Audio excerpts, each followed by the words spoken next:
Yo, what is up, guys? It's coming back here again today with another video. Today's video is another reaction to a list. ESPN just put out their top 25 under 25 list for NBA players. This basically just means their top 25 players based on potential. Keep in mind, this is not right now. This is based on potential. Their top 25 players under the age of 25, the 25 under 25 name kind of suggests that, but I'm going to be reacting to the list. I do want to start the video with the fact that I know these lists are for clicks, so there are going to be some things I very much disagree with, but for the sake of things, I'm going to go into it and just look at it objectively. I thought this would be a good opportunity to talk about just how much young talent is in the NBA right now, which is kind of hard to gauge, because in one video I can't talk about every single young player, but this gives me an opportunity to at least talk about the top 25, as well as some snubs that I can get into in a second. There's one in particular that I've seen a lot of people mad about on my timeline. I haven't looked at this super in depth. I know kind of where a couple players are. I know some of the bigger surprises. We can talk about LaMelo Ball that we'll get into in a second. But ultimately, I just kind of want to look at this list, talk about it, and have an opportunity to talk about some of these young players that are really excelling in today's NBA. The league is in really good hands. I also do want to point out, you probably have noticed, new microphone right here, so let me know how it sounds. Let me know if there's something you think I should change with it. Just let me know all that. Give me some feedback on that, because this is my first time testing it out. I've done some trials. I think it sounds pretty good, but we'll see how it turns out with an actual video, so let me know. Additionally, these are my ears. I don't think you've seen them yet because I always wear a headset. This is what they look like. So that being said, I'm going to get into the list. I'll probably just scroll up a little bit. I found this article which has the list contained in it from I believe it's a Boston, yeah, because it's talking about the Celtics a lot here. It's a Boston news page. I don't have ESPN Plus. I cannot afford $5 a month for ESPN Plus. I don't use it enough to look at the list on there. So they put it all out here for me. Shout out to them, and I'm just going to go and scroll through it. So leave a like, leave a subscribe if you like this type of content. NBA content pretty much every day, if not twice a day. And let me know what you think the list, what are the biggest problems with it? Which things would you change? What do you like about it? Let me know. Also, what do you think about these lists in general? I know these lists are kind of out there sometimes, so we'll see.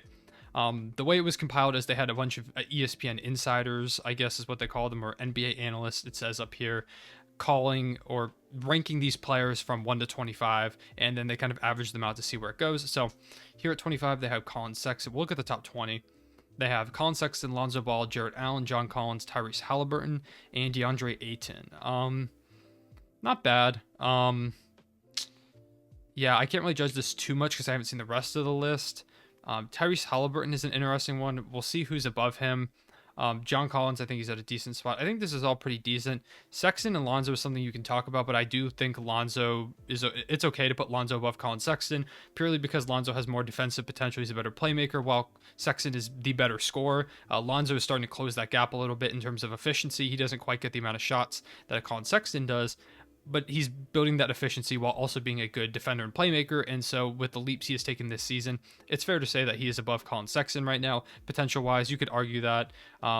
Jarrett Allen is an interesting one above Lonzo. He has been playing really well in the Cavaliers, which is cool to see. He's their center of the future, I think. So cool to see him get this recognition. John Collins, yeah, solid spot for him. DeAndre Ayton, a number 1 overall pick, only at 20 here. So it's going to be interesting to see who's above him. Kind of shows just how much talent you can find even outside of the top few picks, especially because like Tyrese Halliburton here was picked outside the top 10. So we'll scroll up to the next 5. We'll go to 10. Oh, there's Shea. All right. So 19 is Anthony Edwards, 18 Domantas Sabonis, 17 McCall Bridges, 16 Trae Young, 15 John Morant, 14 Michael Porter Jr., 13 Jamal Murray, 12 Jaylen Brown, 11 Brandon Ingram, and 10 Shai Gilgeous-Alexander. McCall Bridges above Domantas Sabonis and Anthony Edwards is really surprising. I do like McCall Bridges' game a lot, though. I think he has a lot of two-way potential. Maybe that's what they're banking on. Above Anthony Edwards might feel a little high for me, just because Anthony Edwards is like 19 years old and he's already starting to show out. McCall Bridges does definitely, like I said, have that better two-way potential, and he also still is pretty young, so I guess I could see it. I would personally probably put Anthony Edwards a little bit higher, especially with the way he's been playing recently. He's shown a ton of flashes as a scorer. He does have to kind of get better in other aspects of his game, but for right now, his scoring is incredible. Domantas Sabonis, I feel like, is kind of low. Maybe, I don't know. Trae Young and John Morant this far down is very surprising to me. Below Jamal Murray, too. Interesting. And Michael Porter Jr. Michael Porter Jr. has shown a lot of flashes recently, not just offensively, which he has always done, but he's kind of stepped up defensively too, which is a big hole in his game for the last season or so. And if he continues to step it up, I see why he's this high. You might even be able to put him higher if he continues to show the offensive and defensive potential that he has shown recently, especially over these last few games since the All-Star break. He's been on fire. He's really been a monster recently, and he's part of why the Nuggets are so scary right now, a potential threat to win the Western Conference. Jamal Murray's main issue, I think, is consistency. He shows a lot of flashes of, like, you have those games where that one game earlier in the season, I believe it was against the Cleveland Cavaliers, where he scored 50 points on like insane efficiency. He has those nights, and we saw him in the bubble playoffs last season.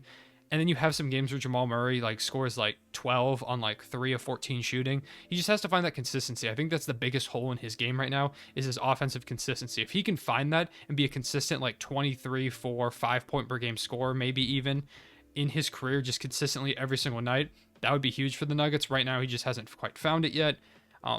But ultimately, I'm really surprised they put him over Ja and Trae Young. Trae Young feels really low. I think Trae Young's a guy who has been getting pretty disrespected recently. I don't know. I think Trae's pretty low. I would move Trae probably up a little bit. I won't talk a little bit too much more about this section. I'll move up here now. Jaylen Brown at 12. I think that's a solid spot for him. We'll see who's above him, though. That'll be interesting. Brandon Ingram here at 11. Okay. Gilgeous-Alexander at 10. I'm obviously biased, but I'm a fan of that. You might even be able to put him higher. We'll see who we have above him. I'm guessing Daeron Fox is probably going to be up here, and Shea's someone I would put over Daeron Fox. Like I said, I'm biased, but we'll scroll up a little bit to the top 5. I saw a little bit there, but I'll try not to remember. I'll try to forget it real quick. Number 9, you have Bam Adebayo. 8, Devin Booker. 7, Ben Simmons. 6, Daeron Fox. 5, Jason Tatum. I think these are pretty much all fair. I personally think Daeron Fox is too high at 6. He has been an incredible scorer since the All-Star break. He's really on fire right now, and we haven't seen a lot of Shea recently. He only played a couple games after the All-Star break before going out with injury, and so ultimately it's hard to kind of place him, especially when Daeron Fox has been going off. So I do understand having Daeron Fox above Shea. That makes sense. It's all about preference. I'm biased towards Shea. Maybe it's just because I've watched him play more or because I'm a Thunder fan, but either way, I would probably take Shea over Fox. Bam is an interesting one. I think putting Bam up here is fair. I think I might put him above Shea as well, or he's like right there with Shea, I think. Just because Bam has the potential to be the prototypical big that you want in the modern NBA. He's great defender. He's very mobile at just, I believe he's 6'9", 6'10-ish, so he's a little undersized traditionally for the center position. But as the NBA continues to go towards that small ball center look, he is the perfect guy for that, especially if he can develop more of an outside shot. He's been working on his mid-range. If he could develop a three-point shot, that would be incredible for him and would really help out the Heat. And that's probably the biggest hole in his game right now. He's a good playmaker, good rebounder, especially for his size. Great defender. Yeah, he can handle the ball too. Probably the biggest hole in his game is that shooting, and I think that will come around eventually. Devin Booker, yeah, here at 8 spot. I think that's a good spot for him. I might even have him higher the way he's been playing this season, kind of like an MVP candidate. I now see Donovan Mitchell up here. I personally might have Devin Booker over Donovan Mitchell. I like the Ben Simmons pick here at 7. Ben Simmons has incredible potential.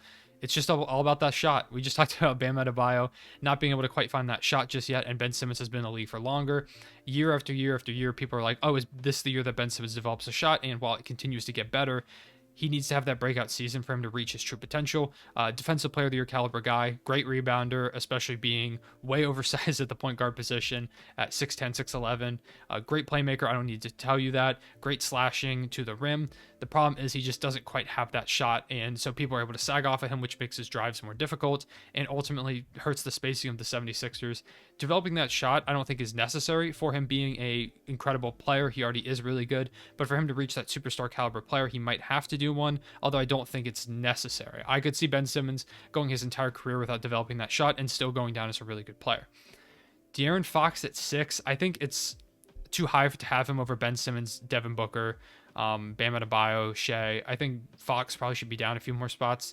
I really like De'Aaron Fox's game though. He's been really good. Honestly, maybe it is okay to put him here just because of how good he's been recently. It's hard to knock the way that he's kind of had this Kings team on his back. I think it's just the lack of playoff success or playoff appearance that we've seen him in. Obviously, Devin Booker also has not been there, but Devin Booker is a potential MVP candidate right now, and so he's going to be in the playoffs, and that's a level above the way De'Aaron Fox is playing right now. I don't know. I love De'Aaron Fox. I don't want to say he should move down. I don't want to say any of these guys should move down because I like all of their games. We'll just finish off the list here, and yeah, there it is. So I'll start with 4, Donovan Mitchell.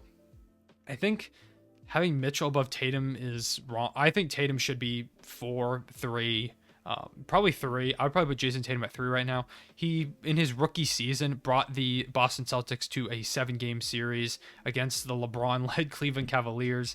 Tatum has shown time and time again he's clutch. He shows up in the playoffs. He plays on both sides of the ball. His ability to score is unparalleled by people his age. It's very rare to see a player as young as Jason Tatum be as good as Jason Tatum is, especially scoring the basketball. Like I said, he plays good defense too, solid playmaker. I just think Jason Tatum is above Donovan Mitchell and LaMelo Ball. Donovan Mitchell playing like not necessarily an MVP candidate, but he's playing really, really well. Actually, you could say he's an MVP candidate with the way the Jazz are playing. He just doesn't quite have the numbers that you typically see from an MVP candidate in this modern NBA where people are scoring 30 points per game pretty much all the time. I do think Donovan Mitchell, though, does deserve a lot of respect here. This really just shows how stacked the league is. The fact that like a guy like Shea is at 10, Brandon Ingram and Jaylen Brown at 11 and 12, a Bam at a 9, and that I could move so many of these guys up, like way up here, and move some of these guys down, that it just shows how much talent there is in the league. LaMelo Ball at 3 is way too high. You can't say that. I get it's based off potential, so it's not like saying like, oh, he's better than these guys now. That's just way too high. I'm pretty sure this is the part that they wanted to use to get the most clicks and most attention, and they definitely succeeded. I've seen people really mad about it on Twitter as a avid Twitter user at 3_Cone on Twitter. If you're not finding me from there already, which I'd be surprised about, go check me out on Twitter. But people have been really mad about this one specifically on Twitter. It's been talked about on First Take and stuff, which makes sense because ESPN makes the list for clicks, and then First Take talks about it to get people talking about ESPN and the brand, watching the shows and stuff like that. LaMelo Ball is really good. I really like LaMelo Ball. I just don't think he's 3. I think that he has to move down a few spots. Incredible player, just has to move down. And then Zion and Luka, I think these are the top 2 guys right now. While I would say Jason Tatum and Zion are probably like 2A and 2B right now for this list. If we were going by players right now, I think it would be clearly Luka number 1 and then Zion and Jason Tatum. Zion's been super dominant this season, so I understand putting him tier at 2, especially since he's super young. He hasn't even developed a shot yet, and he's still dominant. He doesn't miss inside the paint. If he gets blocked, he gets his own shot and puts it back up and in. We haven't seen a player ever like Zion Williamson. I dropped a video about him a few days ago. Maybe it's more like a week ago now, but go check out that video if you want to hear me talk about Zion Williamson more, talk about how good he is, what makes him so good, and why he's one of the most unique players we've ever seen at his size, his dominance, especially when we think about him as a young player. A lot of people compare him to Charles Barkley, but Barkley was nowhere near this good at this age. And there's a reason it was called the Zion Williamson draft last season, because he's that good. And he's really showing it this season. Luka, 1. I don't think there's any way you can argue Luka being 1 here. Yeah, so let me know what you think of this list. Overall, if I had to make some changes, LaMelo definitely moves down, Tatum moves up. You could have a bunch of movement here. I'm not going to move too much because I think this like 6 through 10 spot, most players here are pretty even. I think Devin Booker and Ben Simmons have to move up a couple spots just because of like Ben Simmons being that defensive player of the year type guy, Booker being an MVP candidate this season. I say MVP candidate, by the way. I think that just means he's top 10 in the MVP race right now with how good the Suns are playing. This section right here is also interesting. I think Trae Young is probably too low. I love the McCall Bridges love. I do think Domantas Sabonis and Anthony Edwards could move up, and I'm pretty good with this section down here. Yeah, so I think that's it. Let me know what you thought of this list. Like I said, I know it's for clicks and everything, but I thought it would be cool to react to it. I thought it would be a good opportunity to talk about some of these young players. Like I said, ton of young talent in the NBA right now, and I will take an excuse to talk about the NBA. So let me know what you guys thought about the list. Let me know what you think about the new mic and stuff. How does the audio quality sound? And I will see you guys later. Ray won't say it back.